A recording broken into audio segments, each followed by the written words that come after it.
Good morning, YouTube. Oh, it's hard to get out of bed this morning.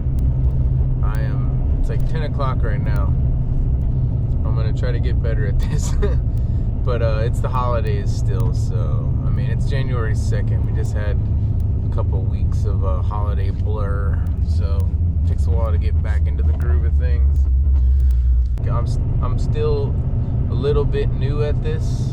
I'm a little over roughly a year into it. And what I started doing before I did pressure washing was Christmas lights. And turns out Christmas lights is a good thing to do during the slow season for pressure washing, which is essentially the winter, you know. You can start hanging Christmas lights in October, and it's really good money. It takes the first year is a learning curve. You're kind of learning how the game goes, but it's really easy work as long as you're not afraid to get up high on ladders and roofs. Which, you know, I am kind of, but, you know, I still do it. So I'm gonna do my first removal today, and then I got a driveway I'm doing later, and that's what's on the agenda for today. Second, I was able to spend the past couple days tearing down my trailer and fixing a few things. Now I've got two Softwash systems set up, and they're both working. At least for my initial 10-15 minute test in my yard, everything worked. And I didn't get that recorded, but we'll do a little walkthrough of the trailer either later in this video or probably another video, I'm not sure. Like, comment, and subscribe on my channel on these videos. Keep watching videos. You got a question about the way I'm doing things, or you got some advice for me about how I need to be doing things, I'm all open for suggestions.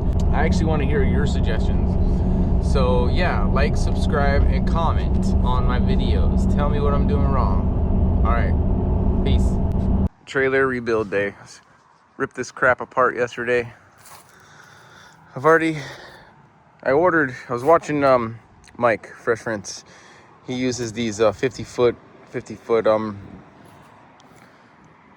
trying to look for the brand name, but he has a link on a video where he talks about storing his hoses, and he uses 50-foot sections and pulls off as many sections as he needs, and then he connects them to his machine. He doesn't run through the wheels, which I like that. I don't know what this, oh, that's just there kind of to lock that in there. Okay, that's not actual being used, that's just holding it there kind of out of the way.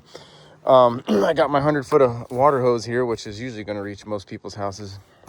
This is a 200-footer just for like occasional use. It's not good for downstreaming though. Whenever I try to downstream through this 200-foot hose, it barely pulls any chemical. That's why I've got these 50-foot sections. I can pull as much as I need, and usually it's going to be less than 200, and then it'll pull some chemical. But yeah, these are Ridge. Oh, let's go look over here. They're $48 on Amazon. Right here, these Ridge washer. They're 4,000 psi. Mike's using them, so I'm good enough for him, good enough for me.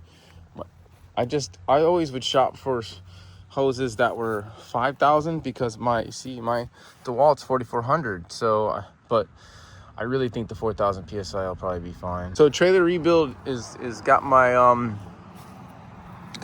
yard tore up into a mess right now. We're gonna put this together. Headed to Lowe's right now in my wife's car. Let's go grab some supplies. Kind of starting the camera a little late here. So the driveway, we're gonna make this driveway look good for this customer. The problem is they do have an oil stain. The main reason for the call was the oil stain. I guess their HOA is giving them a little flack about their driveway, and my experience with oil stains have not been great.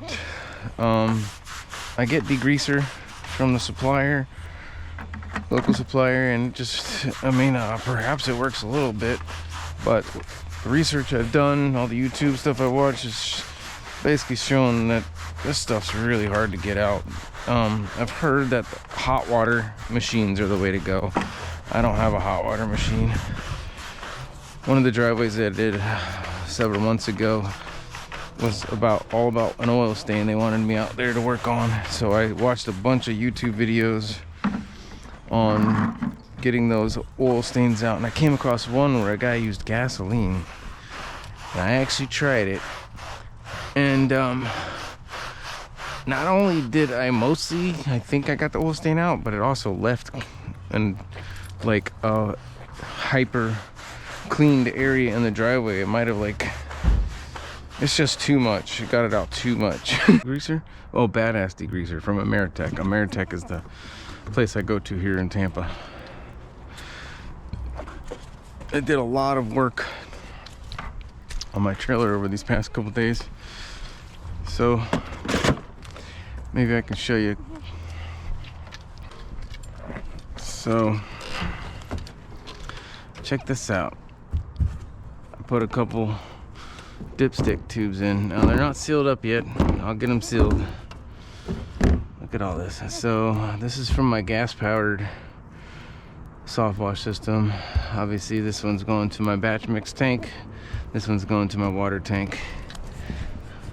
Now I'm not using a proportioner at the moment. I built one, but it doesn't work that great, so I'm just basically still batch mixing. These 3/4 inch hoses, these are from my my battery powered. So I have a battery powered and a gas powered. I built the battery powered one when the gas powered one died on me. This pump housing blew up on me. All right, so now this is my little makeshift proportioner, but it's not a real proportioner. I just can turn on water and my batch mix, and I can turn them both on, and that allows for me to mix a water in with my batch mix. So my batch mix is like about 30-40% bleach, the rest water, which is, I don't know what the numbers are on that, maybe 4 or 5%. But if that's too strong, I can cut that in half just like that. There's not a lot of precise measurements here. It's just batch mix. If I need to weaken it, I'll turn the water on, or I can just turn the batch off and just rinse with some water. Now this thing right here is where I have my my pressure valve, the Tractor Supply pressure valve you can install on your Predator Softwash right here. And some people will have this hose running into the tank to cool off. I just have mine running around the tank a few runs, and then I just plug it right into here, and it runs it right back into my system if I turn the valve open, of course. The reason I've got this little quick connect here is because if I ever want to disconnect that, I have another quick connect somewhere that goes to a 1/2 inch hose. Unless I lost it. Oh, that's bleach. It's right here. So this 1/2 inch quick connect, this is gonna go to a bucket of neutralizer if I want to run neutralizer through my system. I don't run soap to the system or surfactant because I got surfactant in my batch mix already.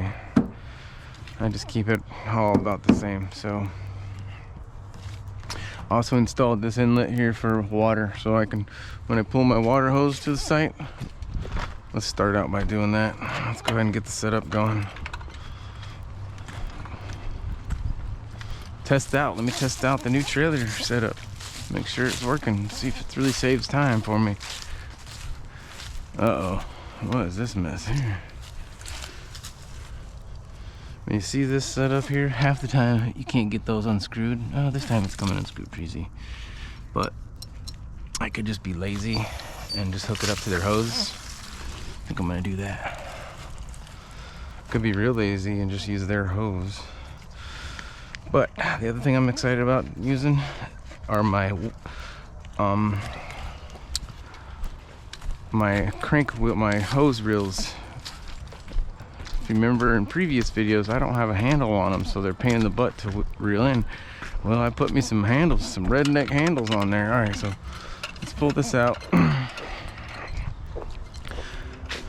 You have to pull it all the way off, unfortunately, to get this to work. It's okay, because they're gonna crank up quick now. Now, I probably have enough water in my tank, but just to kind of test out everything, let's connect this up, test it out. Snap a photo of this for the guy.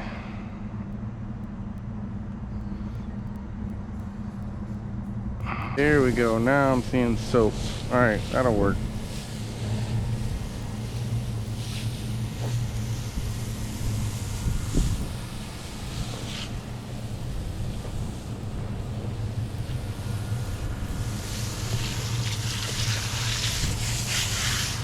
All right, here we go. Now we're seeing soap.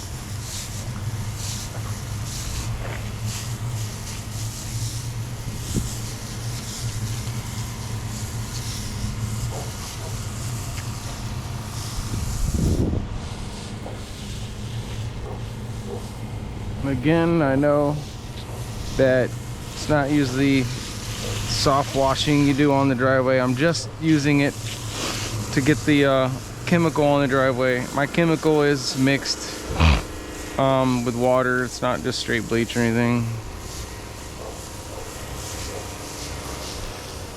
Ooh, it's actually kind of a pretty hot mix though, but whatever, should be fine. We're gonna go all the way to here. Again, I'm using it just to test out my soft washer.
Not grabbing my GoPro right now, but we can use the Ray-Ban Meta glasses. Christmas light removal. They come down way easier than they go up. This is the one and only customer I have that has their own lights. All the other customers, typically you supply the lights. There's websites you can buy the stuff from, the bulbs and the socket wire, and you put it all together. It's really easy. You can charge a good amount of money to hang Christmas lights. You know, average home could be $1,000, sometimes $1,500 for larger homes, all the way up to customers that are $3,000. And then you come remove them and you store them for them. This is the one customer that I do not store their lights because they're their lights. I agreed to. They were the first customer I ever took, so I just took them, even though they weren't going with the plan that I, or the what do you call it, procedure I like to use. But they pay, and I'm just giving you this backstory here because anybody who is familiar with the installation of Christmas lights would know that these are not your standard commercial grade lights. These are store-bought. The spacing on it was like what, 6 to 8 inches here. Normally I use 12-inch spacing. But yeah, can't complain. It's a lovely day here in Florida, Riverview, Florida. So not much going on except for just removing these clips, and then I'll come back and I'll wind up the lights.